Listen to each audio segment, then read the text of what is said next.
तो आपण मैंने देखुते ये surprise it is a bold step जो कथा बहु दिन धरिकी ओडावासी कहते पुरीवासी कहते सेवक मंडली कहते ता हो पार नाला 1 घंटा 12 घंटा नहीं हुआ वो काम हो गया। ये से कथा बीजेडी वाला जानी थे भितर कौन थिला तांकर जो एक छत्रवाद जमती कला पहाड़ आसिक जगन्नाथ को जो अवस्था करने चाहूला मु भावुची से भाया मानसिकता तांकर थिला जगन्नाथ संस्कृति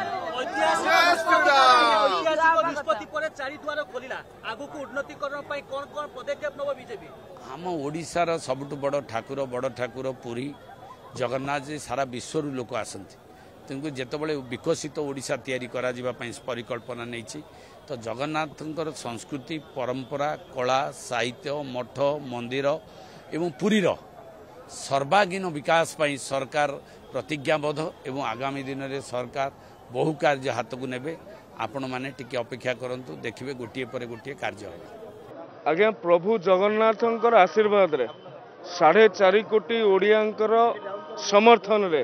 लोकंक सरकार गठन होइछि। ए सरकार लोकंकर भावावेग को सम्मान जनाए श्रीमंदिर चारिद्वार खोलिबा पाई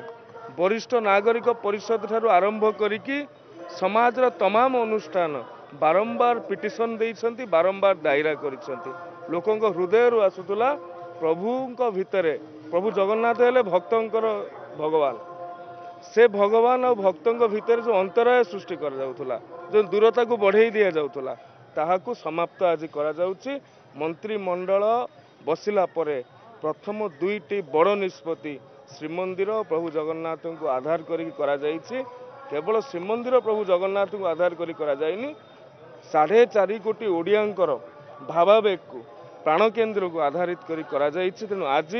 मंत्रिमंडल समस्त सदस्य एवं माननीय मुख्यमंत्री सी आसी उपस्थित रही मंगल आरती अव्याहति पूर्व श्रीमंदिर चारिद्वार खोलिवार व्यवस्था करा निश्चित भाव में निर्वाचन समय आमर संकल्प पत्र रे कहा जायतिला जे तुरंत ए व्यवस्था को लागू करा जिवो। तेणु कैबिनेट शपथ ग्रहण पर तुरंत बसिला दीर्घ समय धरी बसिला पर्याय आलोचना हेइछि।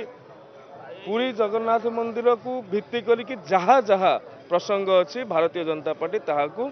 पूर्णतार सहित पूरण करने को प्रयास करी।